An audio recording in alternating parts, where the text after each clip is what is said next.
அன்பு உறவுகளுக்கு வணக்கம். கரூருக்கு சென்ற விஜய் அவர்கள் எங்க என்ன வரக்கூடாதுன்னு தடுத்தீங்களோ, எந்த மக்களை பார்க்க கூடாதுன்னு நினைச்சீங்களோ அங்கேயே முதலமைச்சரா வந்து நின்றுக்கிறேன். Super super super.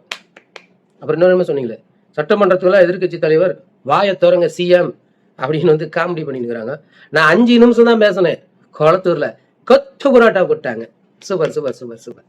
அப்புறம் இன்னொன்னு என்ன சொன்னீங்களே, ஜனமா பணமா அப்படின்னு இந்த விஜயை கேட்டா ஜனம் தான்டா முக்கியம். Super super super super. ஏன்டா இந்த மாதிரி டைலாக்லாம் எழுதி விடுது அப்படின்ற மாதிரி எனக்கு தோணுது.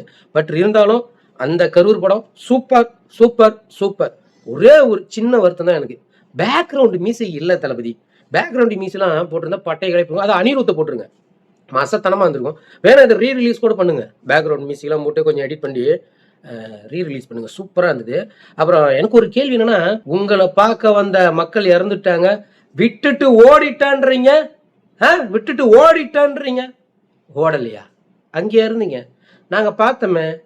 அங்க இறந்து போனப்பையும் பார்த்தோம், நீங்க வேக வேகமா இறங்கி ஓடினதையும் பார்த்தோம். அப்புறம் இந்த மக்கள் எல்லாம் பாவம் அலை மோதிக்கிட்டு என்ன பண்றது தெரியல. அதாவது கண்ணை கட்டி காட்டல விட்ட மாதிரி. நாம இவரை தான் பார்க்க போனோம். இல்லை என்னல இவர் ஓடி போயிட்டாரு எங்களை விட்டுட்டு, நாங்கள் என்னல பண்ணுறது அப்படின்னு ஒரு கூட்டம். அதில் உயிர் இருந்தாங்க பார்த்தீங்களா, அவங்களோட சொந்த பந்தம்லாம் கதறிக்கிட்டு அழுகுது. அந்த ஹாஸ்பிட்டலில் வாசலில் உட்காந்துக்கிட்டு அழுகுறாங்க. இந்த குழந்தை இறந்தவங்களாம் நெஞ்சு நெஞ்சு அடிச்சுட்டு அழுகுறாங்க. அங்கே எங்கள் அண்ணன் சீமான்லாம் கூட போனார். நீங்கள் எங்கே இருந்தீங்க? மாறுவேடத்துலையா? மாறுவேடத்தில் வந்தால் பார்த்தீங்க இல்லை. ஒரு ஸ்டோரி ஒன்று புதுசாக சொன்னீங்களே தளபதி, அது வேற மாதிரி தளபதி. அது படம் எடுங்களேன், நெல்சன்ட்டு சொல்லுங்க. இல்லை நெல்சன் இது செட் ஆக மாட்டாரு, நம்ம லோகேஷ் கிட்ட சொல்லுங்க, சூப்பரான ஸ்கிரிப்ட். ஒரு காலத்தில் நீங்கள் என்ன சொன்னீங்க, நல்ல கதையை வந்தால் நான் வந்து நடிப்பேன், மக்களுக்கு பிடிக்கணும் அப்படிம்பீங்க. இப்போ நீங்களே நல்ல நல்ல கதையாக சொல்கிறீங்களே, சூப்பர் தளபதி. இதெல்லாம் உண்மையாலுமே ஒரு நல்ல டைரக்டர் வச்சு எடுங்க. என்ன ஏமாத்திட்டாங்க, என்ன பழி கொடுத்துட்டாங்க.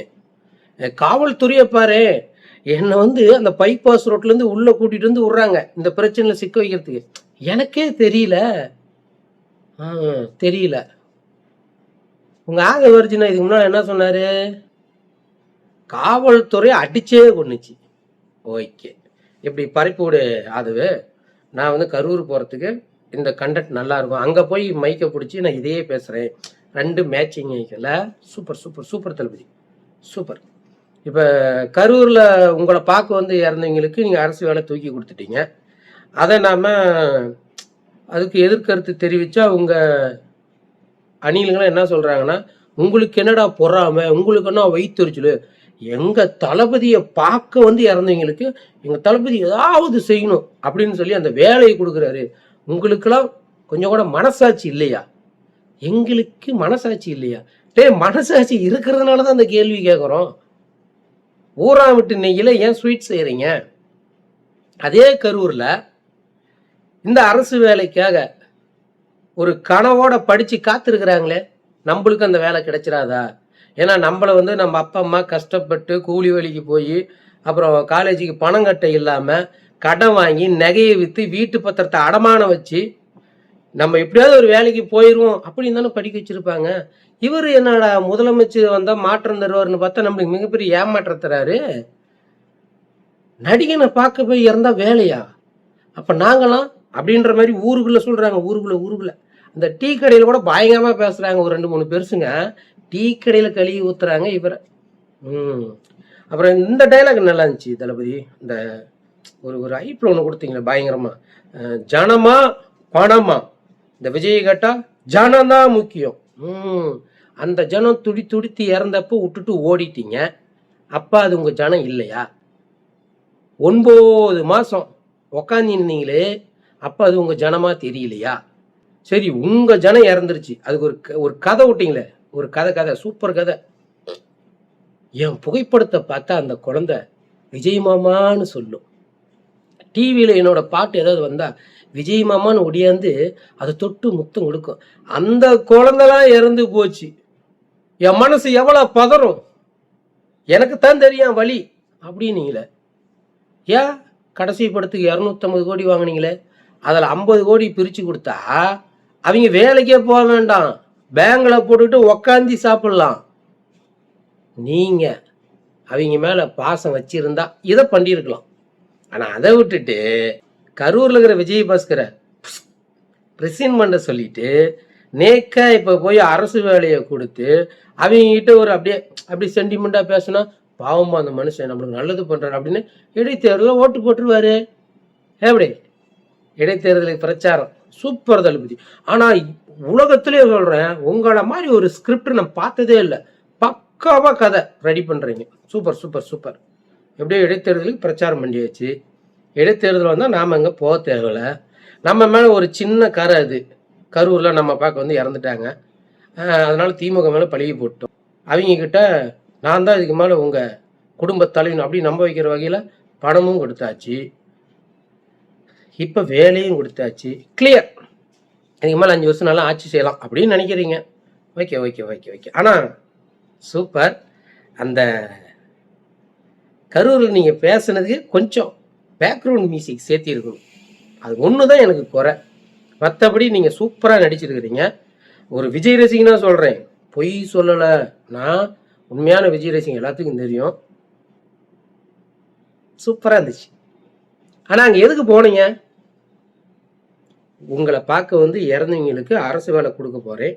சரி, ரொம்ப 9 மாதமாக ஓடி ஒளிஞ்சிட்டீங்க, இப்போ பார்க்க போகிறேன். அங்கே போய் என்ன பண்ணணும்?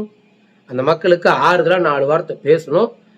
நான் உங்களை விட்டுற மாட்டோமா, நல்லா பார்த்துக்குவேன், நான் 20 லட்சம் கொடுத்துருக்குறேன், இப்போ வேலையும் கொடுக்குறேன், எதுவும் தப்பாக நினச்சிக்காதீங்க, ஏதோ தெரியாமல் நடந்து போச்சு, உங்கள் பிள்ளைய நினச்சி என்னை மன்னிச்சிருங்க அப்படின்னு ஏதாவது பேசுவீங்கன்னு பார்த்தா, ஏறி நின்றுக்கிட்டு மைக்கை பிடிச்சிக்கின்னு பக்கம் பக்கமாக எழுதி கொடுத்த ஸ்கிரிப்டை வச்சு பேசிக்கிட்டே இருக்கிறீங்க. ஆனால் சூப்பர், நல்ல ஸ்கிரிப்ட், பயங்கரமாக வலுவாக இருந்துச்சு.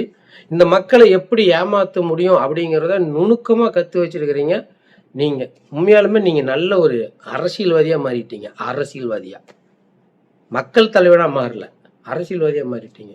நான் அடிக்கடி என்னோட காணொலி சொல்லுவேன், அடுத்த கருணாநிதியில் இவர், அடுத்த கருணாநிதி 2.0 நியூ வெர்ஷன் கருணாநிதின்னு சொன்னேன்.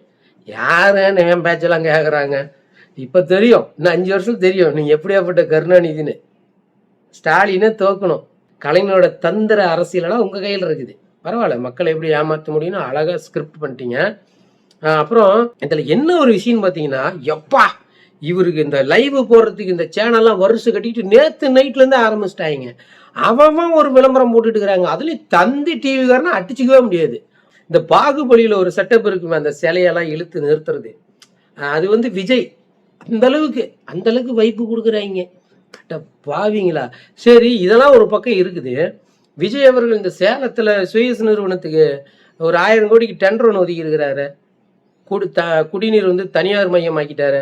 அதில் ஏன் பேசவே மாட்டேங்கிறீங்க? ஒரு ஒரு ஒரு தலைவன் மக்களுக்கு நல்லது செய்யணும்னு வந்துட்டு குடிநீரை வித்துப்புட்டாப்புல அதை பற்றி எந்த நியூஸ்லையும் பேசல. எந்த இடத்துக்கு விஜயை போகக்கூடாதுன்னு சொன்னாங்களோ அதே இடத்தில் முதல்வராக கால் பதித்தார். இதை போடுறீங்க. சேலம் மாநகராட்சிக்கு குடிநீரை தனியாருக்கு வித்துட்டாப்புல, அதை யாரும் சொல்ல மாட்டேங்கிறாங்க. இதுக்கு மேலே சேலத்தில் காசு கட்டினாதான் தண்ணி. எப்படி கரண்ட் பில்லு மாதம் எவ்வளோ யூஸ் பண்ணுறீங்க அதுக்கு போய் கட்டணும். அதே போல் இதுக்கு மேலே குடிநீர் நீங்கள் எவ்வளோ யூஸ் பண்ணுறீங்களோ அதுக்கு பில்லு கட்டணும். கட்டல அப்படின்னா தண்ணி வராது. அது இல்லாமல் இன்னொரு கொடுமை, உன்னோட சொந்த நிலம் பூர்வீக நிலமாக இருந்தாலும் போர் போடக்கூடாது, கிணறு வெட்டக்கூடாது. ஒட்டு மொத்தமாக சேலத்தையே குத்தகை எடுத்துட்டான் சுயஸ் நிறுவனம். இந்த விஷயத்தை யாரும் சொல்லலை. ஏன்னா இதுக்காக தானே கரூரியை திருப்பி இருக்கிறோம். அந்த நியூஸ் அப்படியே சப்புன்னு கிடக்கணும். இதுதான் நல்லா வைப்பில் மேலே வரணும். ஆக மொத்தத்தில் 5 வருஷமா ஒரு படம் ஓடுது, விஜய் படம், அவ்வளோதான். அந்த படத்தை பார்க்க போகிறப்ப நம்ம செலவு பண்ணுவோம், அதுதான் ஓட்டு. பார்த்துட்டு வெளியே வரோம்ல, அப்போ ஒன்றும் இருக்காது. அதே தான் 5 வருஷத்தில் ஒன்றும் இருக்காது.